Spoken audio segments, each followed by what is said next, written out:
यहाँ बाजार समिति में शेतकरी बेच के गए उस वक्त सारे कायदे का पालन नहीं किया गया। इल्लीगल जो जानवर पे पाबंदी है उसकी कुर्बानी या उसको कत्ल करने के बिल्कुल खिलाफ है। कायदा जो 2015 का महाराष्ट्र सरकार का है वो सीधा है कि पहला गुना तो बेचने वाले पे, कि अगर इल्लीगल कोई या कत्ल के इरादे से जानवर बेच रहा है तो पहला गुना उस पर दाखिल होना चाहिए, उसके बाद लेने वाले का सवाल आएगा।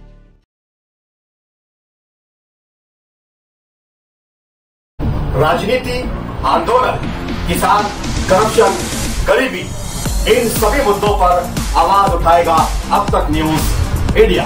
सत्ता के आगे जब भी सवाल कमजोर पड़ने लग जाए तो सवाल उठाने पड़ते हैं। बोल के लफ्ज आजाद है तेरे, बोल के सच जिंदा है अब तक।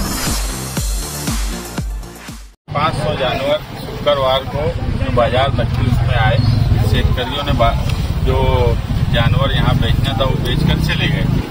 उसके बाद जो है हम इल्लीगल जो जानवर पे पाबंदी है उसकी कुर्बानी या उसको कत्ल करने के बिल्कुल खिलाफ है।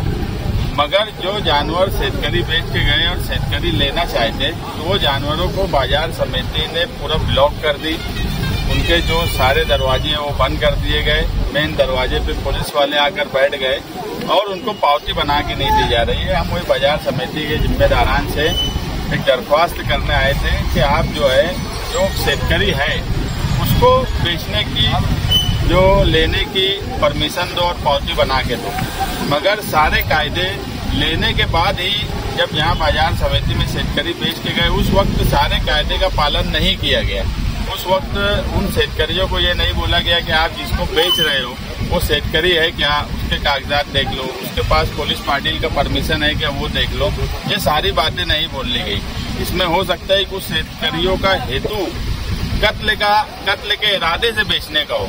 अगर ऐसा हेतु लेकर जो शेतकरी बाजार समिति में बेचने के लिए आए हैं और उनके नाम मिलेंगे तो उनके ऊपर कायदे से कार्रवाई होगी। कुछ लोगों की इस शहर में या पुलिस डिपार्टमेंट की ये समझ है कि सिर्फ जानवर लेना इल्लीगल तरीके से यही गुनाह है। ऐसा नहीं है।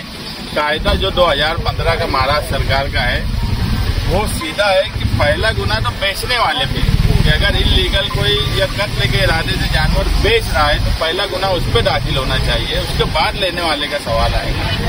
ये सारे मामलात को समझने के बाद हमने ये कहा है कि अगर कोई शेतकरी लेके जाना चाहता बाजार समिति में तो आप उसको पावती दो और वो बाजार समिति कमेटी से यहाँ से जानवर ले जा सके। अगर उसका इरादा कुछ गलत हुआ या गलत तरीका इसने कायदे के खिलाफ काम किया तो कायदा अपना काम करे। मगर और किसी को जानवर नहीं ले जाने दिया जा रहा है, ये तरीका बराबर नहीं है। और अगर यही तरीका रहा तो त्योहार खत्म होने के बाद फिर हमको भी मालेगांव शहर में कृषि समिति के ताल्लुक से मालेगांव शहरियान को बैठकर वहाँ की दीनी, समाजी, सियासी तंजीमों को बैठकर इस पर गौर करना चाहिए कि कुछ लोगों को अगर शेतकरी को फायदा पहुंचा रहे हैं तो सिर्फ उनका इरादा यह है कि वो फायदा पहुंचा दें और दूसरे लोग उसमें जिनके आज करोड़ों रुपये फंस गए उनके ताल्लुक से ये समिति नहीं सोच रही है, व्यापारियों के ताल्लुक से नहीं सोच रही है। उसमें फिर जानवर वाले व्यापारी हो कि तुम्हारा सब्जी फल वाले व्यापारी हो, सबको बैठकर इस समिति के बारे में सोचना चाहिए। अगर समिति जैसा शेतकरी के साथ सहयोग करती है वैसा ही सहयोग समिति का काम है कि व्यापारियों के साथ भी करे। बकरीद को लेकर मालेगांव मार्केट में कई गाय बैल शेतकरियों ने बेचे, कुछ व्यापारियों ने खरीदे, कुछ और लोगों ने खरीदे। इसको लेकर मालेगांव शहर में बहुत ज्यादा वातावरण गर्म है। आज मुस्तकीम डिग्निटी व्यापारी सफेद एंटी करप्शन शिष्टमंडल आपके पास आया था, क्या आश्वासन आपने उनको दिया है?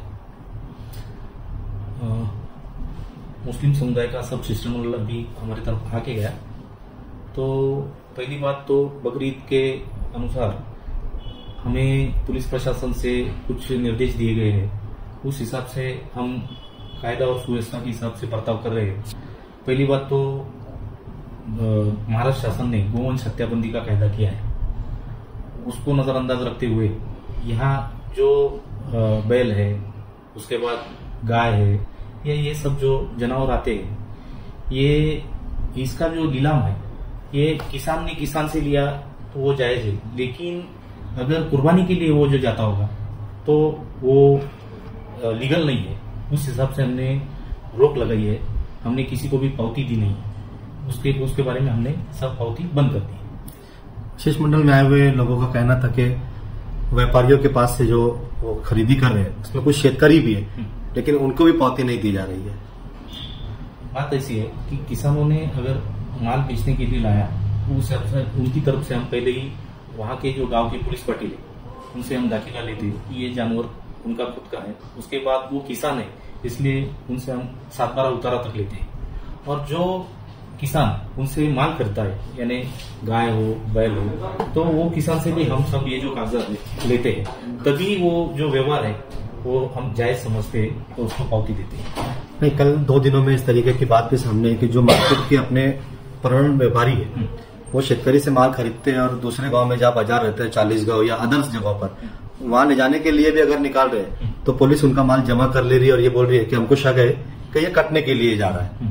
तो उसके लिए क्या बात ऐसी है कि ये जो साल भर व्यवहार चलता है उसके बारे में हमारा भी कुछ कहना नहीं है, क्योंकि किसान खेती के लिए अभी खेती के दिन है, बोने के दिन है, उस हिसाब से उनको बैल लगते हैं, तो वो जो व्यवहार है वो सालों साल चलते आ रहा है। लेकिन बकरीद को नजरअंदाज रखते हुए पुलिस प्रशासन ने कुछ बातें हमको निर्देश दिए कि रात को जो यहाँ से वहाँ जानवर लेके जाते हैं उन पे उन्होंने बंदी लाई है। उसके बाद ये जो व्यवहार है ये किसान माल बेच रहा है और किसान ही माल ले रहा है, इसके ऊपर ज्यादातर ध्यान देने की हमें उन्होंने सूचनाएं दी पुलिस ने। तो व्यापारी यहाँ से अपना माल दूसरी मार्केट में ले जा सकते हैं क्या? पुलिस उनका भी माल जमा कर ले रही है ये बोल के कि ये कटने के लिए जा रहा है, जबकि वो मार्केट का परमानेंट व्यापारी है, वो दूसरी मार्केट में जा रहा है लेके। आपका कहना सही है, लेकिन उन्होंने हमें जो निर्देश दिए है कि जो किसान भाई वो जो माल खरीदी करते हैं उनको ही अभी आपने देने की अनुमति देनी चाहिए, लेके जाने की अनुमति देनी चाहिए, ऐसा उन्होंने हमारे मीटिंग के दौरान कहा। तो इसके लिए आप बंद करके रखे क्या? अभी व्यापारियों का माल खरीदना मार्केट में बंद है। बात ऐसी है, जो हमारे लाइसेंस होल्डर व्यापारी है, ये जो अभी इधर जो अभी प्रश्न उपस्थित हुआ है, जो लाइसेंस होल्डर व्यापारी है, ये जो उनके जानवर नहीं, ये जो जानवर है ये बकरी ईद को कुर्बानी के लिए लिए गए हैं, और इसके लिए मार्केट ने किसी प्रकार की वो जो उनमें और किसानों में व्यवहार हुआ है या व्यापारियों में व्यवहार हुआ है, हमने किसी प्रकार की पावती उनको बाजार समिति की तरफ से दी नहीं।